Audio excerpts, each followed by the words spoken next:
On my watch, we make promises and we keep promises. And we leave no one behind. And it's about making sure that all students are protected, particularly the Jewish students who have been under assault in many cases since October 7th. We do not believe Israel has presented a credible humanitarian plan. Hello, everyone. I'm Major Garrett in Washington. Welcome to America Decides. For the foreseeable future, there will be some constants in our political calendar and our news watching process. President Biden will visit battleground states, and there will be noteworthy developments in Israel's war against Hamas in Gaza. We'll get to the president's trip to Wisconsin in a second. First, Israel has reopened a key crossing in southern Gaza used to transport humanitarian aid. Israel, as you might remember, has vowed to launch a full-scale invasion of the nearby city of Rafah. That hasn't happened yet, though there have been some incursions. Also, a senior Biden administration official has confirmed to CBS News that the United States government did pause a shipment of weapons to Israel last week over concerns of how those weapons might be used. Now to the president in Wisconsin. He drew a very specific contrast with former President Trump, not just on economic policy, but on an economic promise. Mr. Biden touted a $3.3 billion investment by Microsoft to open an artificial intelligence data center there. Ed O'Keefe joins us now from the White House on all of this. So, Ed, tell the audience about this very specific compare and contrast the president did with former President Trump in Wisconsin.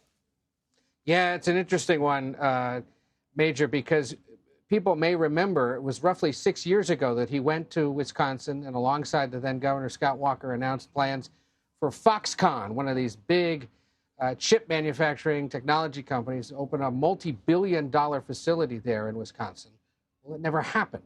Today, he announced about a $3.3 billion investment by Microsoft to open an AI data center at the same exact location with some federal backing by the Biden administration. It was a shrewd move using the official trappings of the office to bestow some federal money on a key corner of a battleground state and to call out the fact that while voters may be concerned about the economy these days, the last guy didn't do anything to help them. Take a listen. Came here with your Senator Ron Johnson, literally holding a golden shovel, promising to build the 8th wonder of the world. Are you kidding me? Look what happened. They dug a hole with those golden shovels, and then they fell into it.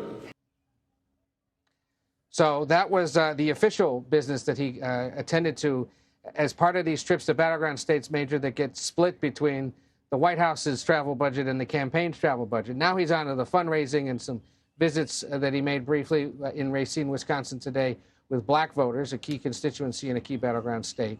But that's the, as you said, the format we're going to see now play out throughout the rest of the summer. Some kind of a ribbon cutting or big announcement of a large Ed McMahon-sized check to some key corner of a battleground state, and then, you know, raising money or some kind of campaign rally or meeting with key parts of the Biden coalition. And, you know, it comes as polling continues to show in that state and in all the other Midwestern battleground states, things remain awfully close between him and the former president. And, Ed, as I also noted, there will be these split screen and developments between Israel and Hamas in Gaza. And tell us about what we have learned about this pause with a specific set of weapons over specific concerns about how Israel might use them.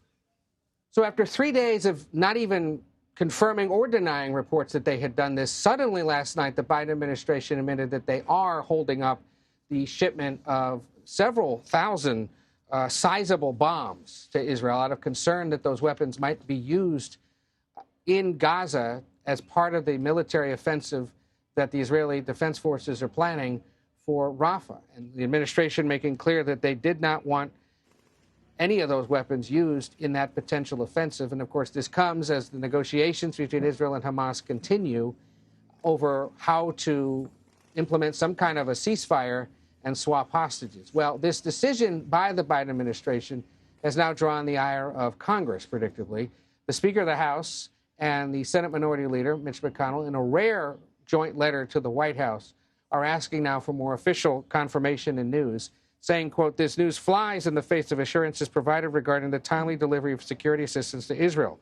They add later that it was only after press reports that these weapons were being delayed, did they then learn from the White House after their own offices had to call to get clarity that this had happened? And they add, quote, "The American public deserves to understand the nature, timing, and scope of these reviews." A few times today while he's been on the road, the president has been shouted questions about this. He has not engaged. We'll see in the coming days if he provides a little more clarity or if this interruption in deliveries is resolved and continues. And we should point out real quick, Major, this is regarding weapons that were authorized and paid for several years ago, not weapons that were authorized just last month in that big bipartisan national security foreign aid bill that had been so long sought by this White House. An important distinction. Ed O'Keefe on the North Lawn for us. Thanks so very much. The leaders of 3 large public school districts face questions today from a House panel about anti-Semitism. They denied allegations that they let these incidents, whether they were anti-Semitic or not, run rampant at their schools. Nicole Killian joins us now from Capitol Hill. Nicole, catch us up on what the hearing and the questions were about and a conversation I know you had with Elise Stefanik, a key House Republican leader. Yeah, that's right, Major. Well, keep in mind, this is all part of a new crackdown on the part of House Republicans to try to counter anti-Semitism here in this country. And even though a lot of the focus has mostly been on what's happening on college campuses and the unrest that we have seen in recent weeks, this hearing really did put a spotlight on what is happening at the K through 12 level. According to the panel in the Anti-Defamation League, there have been about 246 anti-Semitic incidents since October 7th through early this year in K through 12 schools. And so this was an opportunity for the first time to hear from administrators from New York City to Berkeley, California, to right here outside of the nation's capital. I did catch up with GOP Conference Chair Elise Stefanik, who is a member of the House Committee on Education and the Workforce. Here's what she told me about the significance of these hearings. Tell us why the focus on K through 12 schools. Because it's a crisis in some of our K through 12 public schools as well. You saw the tough questioning I had for the chancellor of the New York City public school system, where you have anti-Semitic attacks against teachers, against Jewish students, and a lack of accountability. So it's not just a higher ed crisis. We are seeing it in K through 12 as well. And it's our responsibility as members of Congress. We need to be good stewards of taxpayer dollars to hold these institutions accountable when there's a failure of leadership. Now, I'll tell you, the hearings are important because they do deliver accountability where it has been slow-walked by either elected officials, like in the case of the mayor of D.C., where it took the night before the hearing for them to clear out the pro-Hamas encampment at GW. So the hearings matter in terms of accountability. And what do you make of that? There are going to continue to be hearings on a lot of this crisis. The next group of schools we have coming in are Northwestern, UCLA, and Michigan, where there's been a failure of leadership. But it shouldn't take a congressional hearing for elected officials, the D.C. mayor or university presidents, to do the right thing to ensure safety and security for students, particularly for Jewish students who have been under attack, to condemn anti-Semitism. But if it takes a congressional hearing, we'll continue to hold them accountable because that's a specific result we've been able to deliver. In terms of these K through 12 educators, do you want any of them to resign? You know, I think in the case of where there is a failure of the principals to deliver accountability, there needs to be not just a shifting them to another part of the Department of Education. They need to be fired. They, again, are paid for by taxpayer dollars in the state of New York and in the city of New York in this case.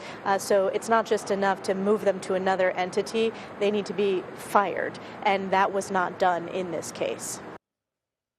And so, as you kind of heard in that last answer from Congresswoman Stefanik, she was referring in part to this pretty heated exchange that she had with New York City Public Schools Chancellor David Banks, where she was questioning him about a Queens high school where a principal was reassigned within the district after a Jewish teacher was targeted.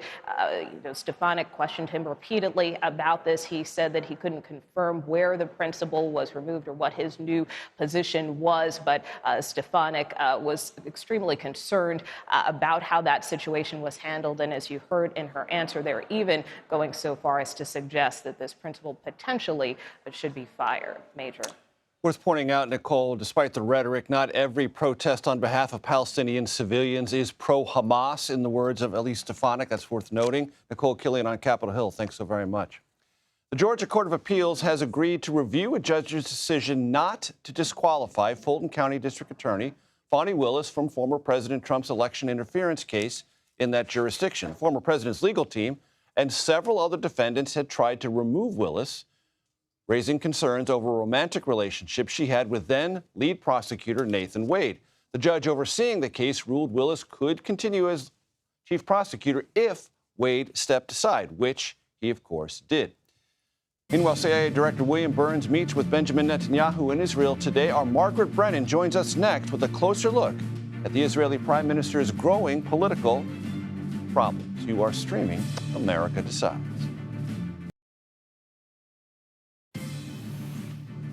The White House late last night, after spending about 3 days denying or ignoring questions about this, actually confirmed that there had been a delay of an arms shipment to Israel from the U.S. government. Meanwhile, CIA Director Bill Burns is continuing ongoing, almost ceaseless efforts to try to broker a ceasefire and hostage release deal between Israel and Hamas. Burns met with Israeli Prime Minister Benjamin Netanyahu in Jerusalem today. Margaret Brennan joins me now here at the desk. Margaret, of course, is our chief foreign affairs correspondent and the moderator of Face the Nation. What is Bill Burns trying to do, Margaret? Bill Burns is trying to do something that the Israeli government doesn't seem able to do, which is to get 132 hostages out. But really, what's driving this is the idea that he can pause for some period of time the fighting, even in a limited way. And the CIA director is not typically in the role of essentially being the top diplomat, but he is in this case. He's someone who knows the region well. He's back in Cairo as of this hour, we know, to continue some of these technical talks. But if you noticed in that White House readout yesterday, it was President Biden who briefed Benjamin Netanyahu, the Prime Minister of Israel, on the status of the hostage talks. It is the U.S. really driving this and trying to force it because they also see it as the only way to get the fighting to stop in the short term, to allow in humanitarian aid to stop the famine in the north and to allow for some kind of resetting of positions. And how would you, Margaret, describe the status of the relationship between the United States and Israel at this moment? It feels fraught.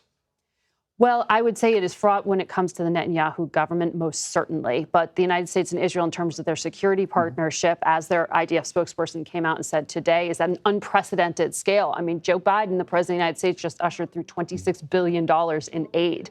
When we talk about this short-term pause of these dumb bombs, the 3,500 bombs, about half of which are 2,000-pound munitions, this is a sliver of the amount of U.S. taxpayer weaponry that is provided to the Israeli military. And so when you have this kind of pause, it is a big deal simply because Israel was told in any way by the White House to slow their roll, essentially, here when it comes to what they're doing in Rafah in southern Gaza.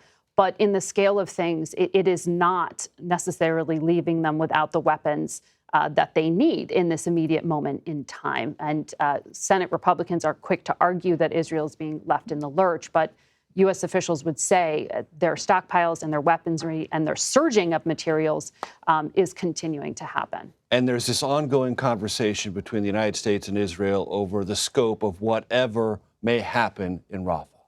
That's right. And you hear, it's interesting, Major, this story has just become a U.S. domestic political story as well, because you also see half of congressional Democrats now signing on to say the United States should withhold offensive weapons, not defensive, not the Iron Dome, not David Sling, not any of the things that would stop someone from bombing inside of Israel, but to say to Israel, if you are fighting a just war, which is what Biden says the Israeli government is waging here in terms of fighting Hamas, then you need to fight that just war in a just fashion and do so within the parameters of established international and U.S. law. And these congressional Democrats who just every single week we see a public letter saying that Israel is in violation of the Foreign Assistance Act by blocking aid. You see these extremist settlers who just attacked delivery trucks from Jordan, for example, that were going into Gaza. You see political protests. You see right-wing ministers who just recently were in control of the delivery of aid and had blocked U.S. taxpayer-provided flour from being allowed in. You have layers and layers of problems within this very politically shaky right-wing government. Prime Minister Netanyahu is trying to keep together. At the same time, he's trying to also negotiate his relationship with the United States. And some of the hardline positions that are politically expedient to him, such as not necessarily leading first with the hostages, but rather with the war, there's some real deep questioning within the Biden administration, to get back to your initial question, as to what his motivations are and if he is seeing clearly the end game, that they believe the hostages should be a top priority. They believe that being able to strategically defeat Hamas is more important here. In the minute we have left, Margaret, can you describe, as we know it, the situation for civilians trapped in this place of famine and heartache and devastation? Major, I was just looking at a log of some of the footage that our producer Marwan Al-Ghul helped to feed out so that we have eyes on the ground, because international journalists are not permitted in, with very few exceptions, and only with Israeli military censors are they allowed in at this point. We don't get that unvarnished view unless it's because of these producers like Marwan. And what he fed out was absolute devastation. Interviews with doctors at hospitals who said they cannot even get medicines at this point because that Rafah gate crossing has been blocked. So Rafah is already under an aerial bombardment. This is already the most densely populated place in the world. The U.S. says there are 1.4 million people there. And when you hear those numbers, like the 35,000 that the Gaza Ministry of Health says, the UN also says, and the U.S. says are pretty accurate, that's only the bodies they found. It doesn't account for the people under the rubble. So when you hear 15,000 children, assume that's an underestimate. That gives you a description of the level of devastation, as does the word famine, that I don't think we can fully appreciate being man-made in this portion of the world. So that is what is driving some of these critics who are saying, if the United States is going to be funding this war, they want to be able to have a say in how it is prosecuted and be able to stay in accordance with existing U.S. law, like the Leahy Act and President Biden's own national security memorandum. And stay tuned for that, because he does have to report to Congress whether Very Israel, soon. Yes, is living up to the standards. Maybe some delays in that, but that's expected any day now. Unparalleled expertise and perspective. Margaret Brennan, as always, thank you so very much. The battle for Pennsylvania is a virtual tie, according to recent polls. What does President Biden need to do to win the Keystone State? Biden campaign advisor and Pennsylvania State Representative Malcolm Kenyatta joins us in a moment. You are streaming America Decides. To absolutely no one's surprise, the Biden campaign is continuing its focus on abortion rights. Vice President Kamala Harris made a campaign stop near Philadelphia today. Comes as CBS News polling finds the presidential race is neck and neck in Pennsylvania. 55% of voters in the Keystone State say President Biden makes them feel, quote, worried. Only 24% said he makes them feel, quote, confident. Pennsylvania State Representative Malcolm Kenyatta is here with us now. He is a Biden campaign advisor who was with Vice President Harris today. State Representative Kenyatta, great to see you. What was the upshot of the vice president's visit today? You know, listen, we're always happy to have the president or the vice president in Pennsylvania talking about the clear choice that we're going to have to make. You know, Pennsylvania is the center of the political universe.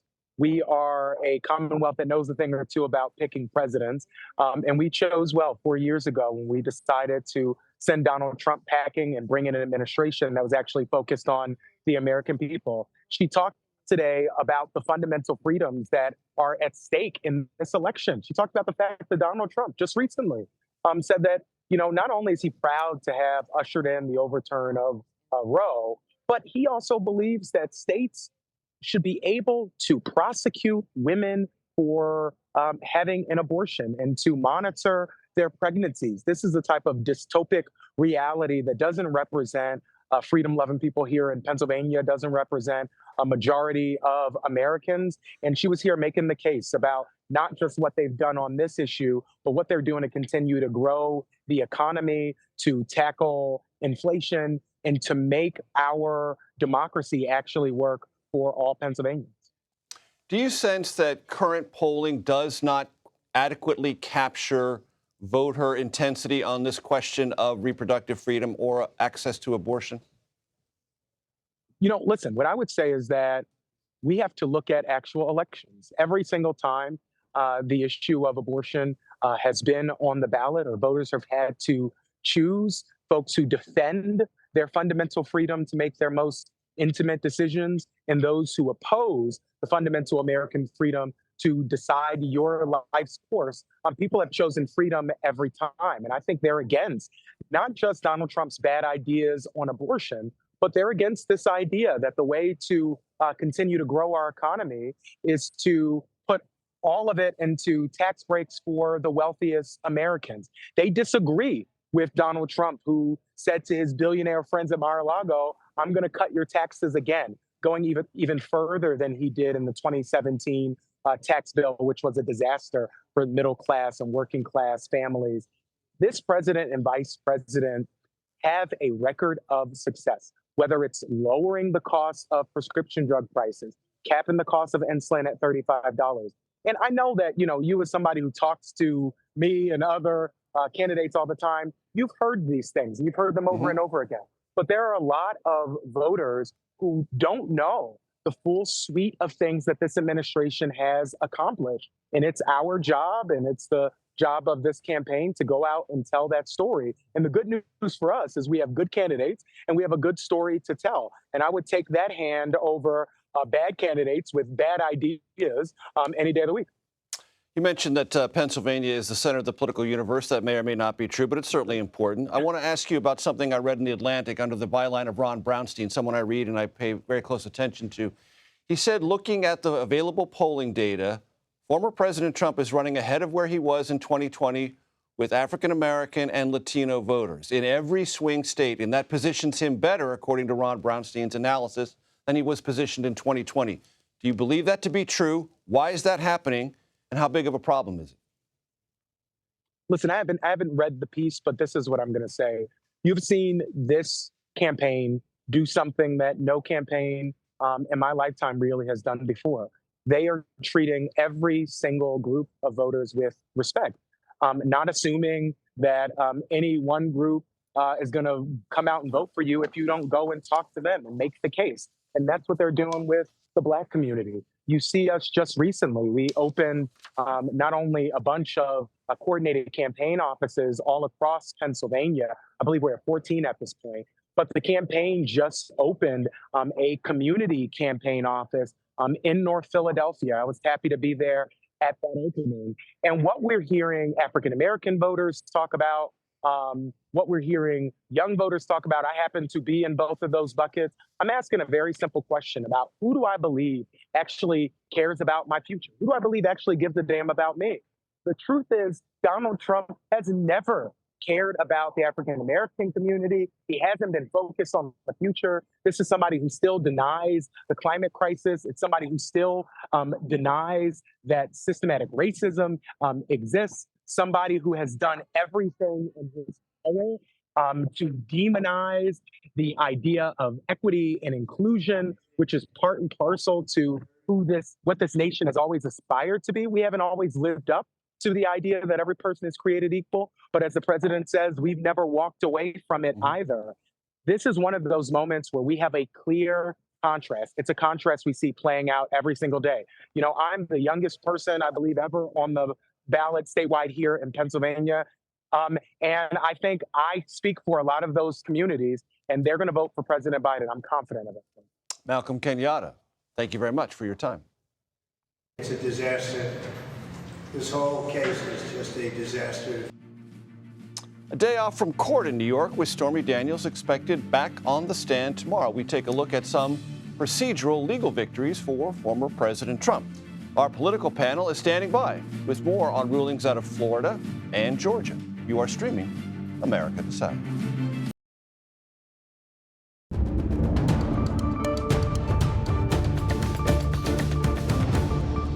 It is a day that ends in Y, so there is a conversation inevitably about the fate of House Speaker Mike Johnson. In that light, Georgia Republican Congresswoman Marjorie Taylor Greene has called up a motion to oust the Speaker. I want to bring in our political panel, Caitlin Huey-Burns and Hogan Gidley. Caitlin, as you all know and appreciate, is CBS News political correspondent. Hogan previously served as White House Deputy Press Secretary in the Trump administration. Hogan, I must start with you.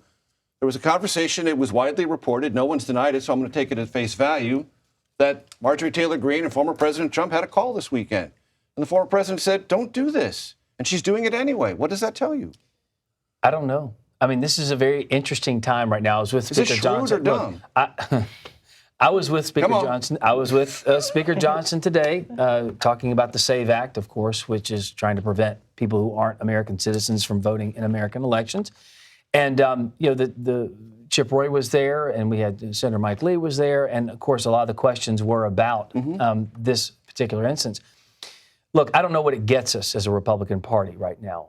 You had to jockey a lot to get kind of the rules in place for someone like the previous speaker to have his post, but now these rules exist. And it's obvious that some people like Marjorie Taylor Greene, others will try to hang that around Speaker Johnson's neck and prevent him from moving forward as Speaker.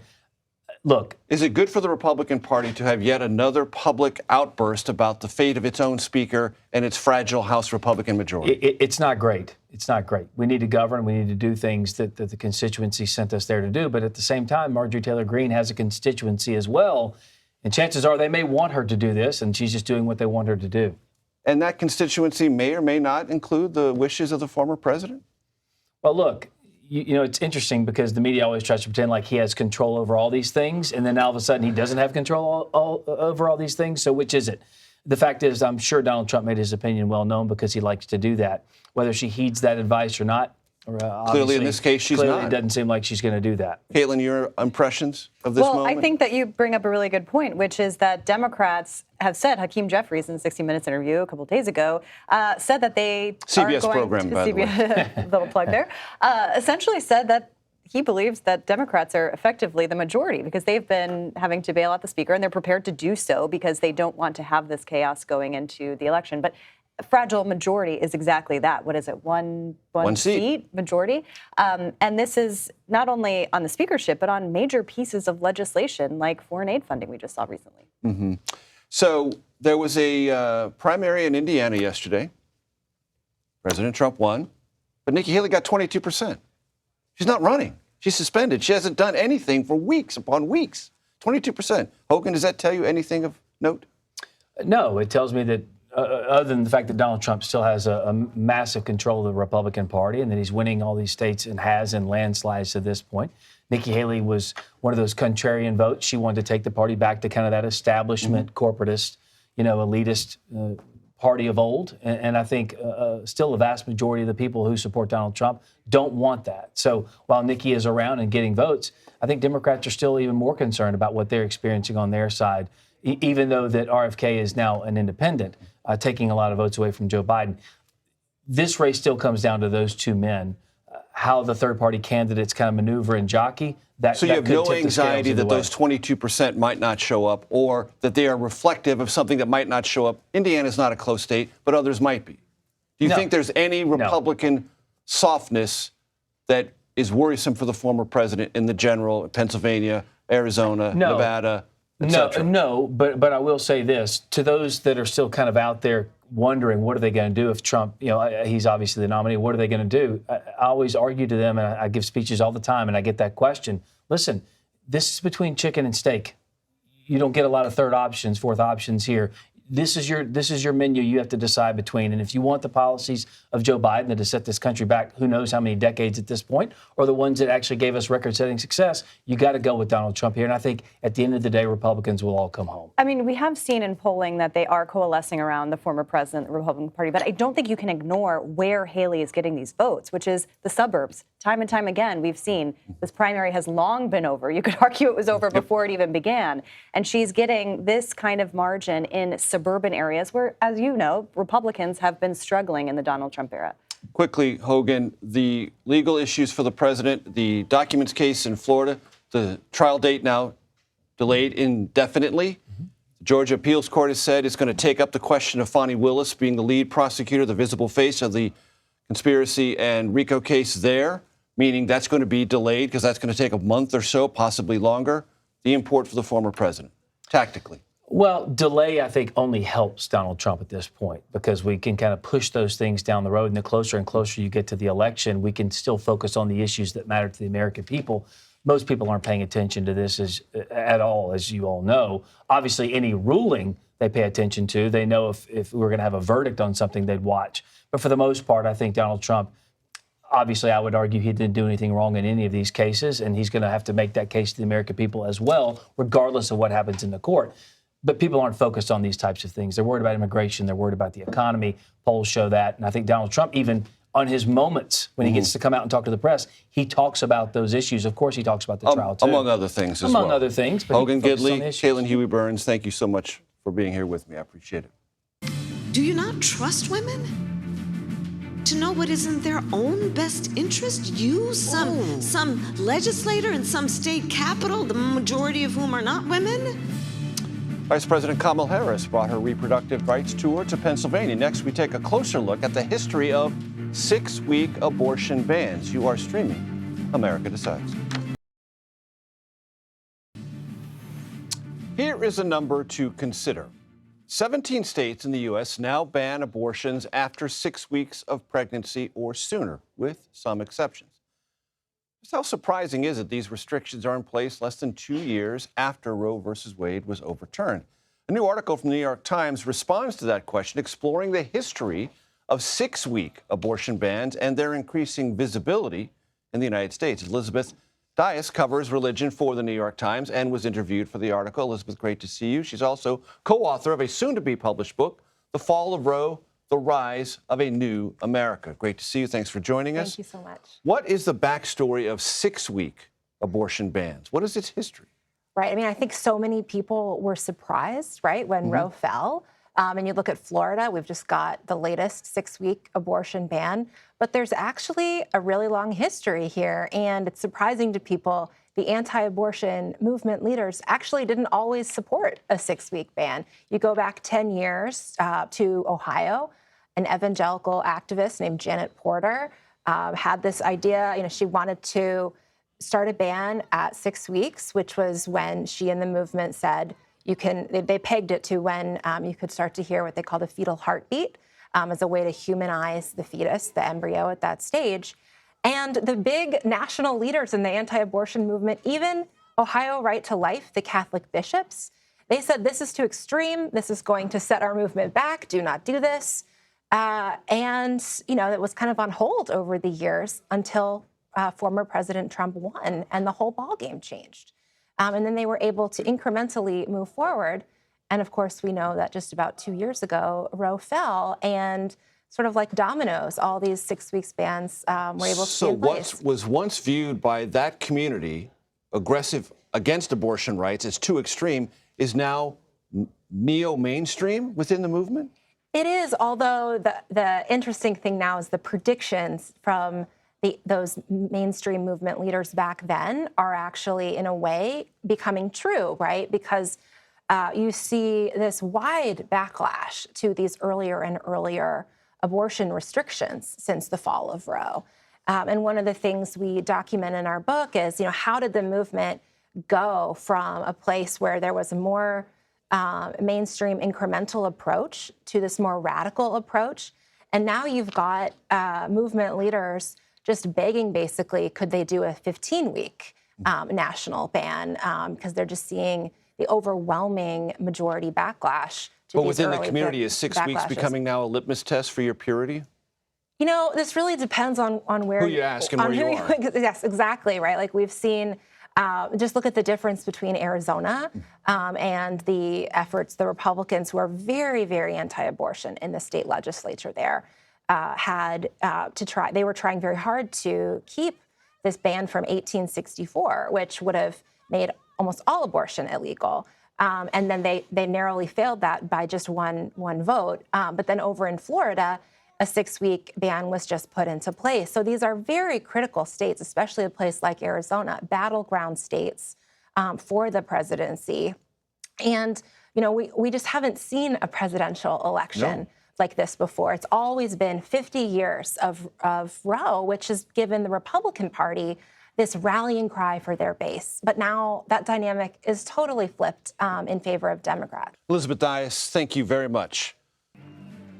Lawmakers have voted to table the motion from Marjorie Taylor Greene to vacate House Speaker Mike Johnson. And coming up, Minnesota lawmakers are making sure it's not a cruel summer, get it, for Taylor Swift fans in the state. What they're doing now to make sure you know, or they know, the cost of a concert ticket. You're streaming America Decides. Even though we're in the minority, we effectively have been governing as if we were in the majority because we continue to provide a majority of the votes necessary to get things done. Those are just the facts. House Democrats are doubling down on Minority Leader Hakeem Jeffries' recent remarks on 60 Minutes that Democrats, as you heard him say, are effectively governing as if they are in the majority. Here was some of my conversation with Texas Congresswoman Jasmine Crockett on my weekly podcast, The Takeout. You usually expect for the majority to be the ones that set the legislative agenda and to get things done. Anything that's been important that has been passed for the American people has only happened because of Democrats. Now, I will say that far-right faction, that MAGA faction, has actually empowered the Democrats. I mean, you would think that they would learn at this point, right? But it is a bad day when your speaker says, you know what? I can't get through to y'all. No matter what I do, it would be easier to just deal with the opposite party. You can hear and see that entire conversation with Congresswoman Crockett on The Takeout starting this Sunday night at 10:30 p.m. Eastern. The Swifties just scored a major legislative victory in Minnesota. Governor Tim Walz signed what they call in Minnesota House File 1989. It's House Bill 1989 on Tuesday. That is aptly named for Taylor Swift's 5th album. It's also the year she was born. It mandates that ticket sellers reveal hidden ticket fees up front, and it bans resellers from selling more than one copy of a ticket. The law is set to go in effect January 1st, 2025. You know, I wasn't here for several weeks, perhaps you noticed. For 5 weeks, I was a grand juror assigned to the District of Columbia Superior Court. I served with 22 other D.C. residents. We did this work from 9 to 5, Monday through Friday, for 5 weeks. We put our cell phones in a safe. We were cut off from the outside world and sworn to secrecy. We reviewed evidence on more than 75 serious felony cases, among them homicides, child abuse, kidnapping, robbery, and assaults with all manner of dangerous weapons. Then, we decided if the evidence justified an indictment. It was grim and emotionally exhausting work. My experience was not unique. Citizens performed this work in other jurisdictions. But I gained some insights that might be relevant to the currently inflamed collision of the law and presidential politics. We write laws as a people through elected representatives. We then enforce those laws, and we respect protections for the accused. None of this is trivial. Individual citizens make this work real as police officers, prosecutors, judges, court personnel, or, as in my case, a temporary instrument of the system. We, the grand jury on which I served, were not tools of anyone or anything. Politics played no role. We tried to uphold something genuine, the rule of law. I believe this is an impulse discoverable in all parts of our country. There is no perfect justice, and because humans are involved, there is no perfect system to pursue justice. But there is effort. This effort exists because of a belief that trying to achieve justice matters now and in the future, that trying is believing, and believing carries us forward. There is a conversation now about the law being a tool of politics. I'm sure it can be and possibly has been. But seeing things up close has reminded me that that allegation, political persecution, is deeply dangerous. Saying it does not make it so. Someone who screams persecution better be able to prove it. And if it cannot be proven, that does not mean the law is broken. It means evidence and law have prevailed. On the other side, there are those who look upon the law now and see ceaseless delays and procedural considerations they fear may deny accountability. Those delays reflect protections woven into the system, the very adversarial nature of contesting laws and evidence. Enforcing the law is a combative process. Under the calmest of circumstances, it's made more so when subjected, as it is now, to the searing heat and gale force winds of a presidential campaign. Quite by accident, I came upon a book during my grand jury service. It was about Abraham Lincoln's last courtroom trial before he became president.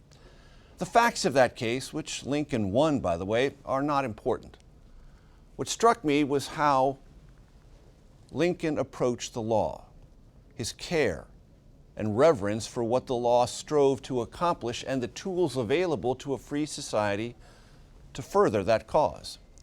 Lincoln wrote about what he hoped Americans then and forever would think about the law.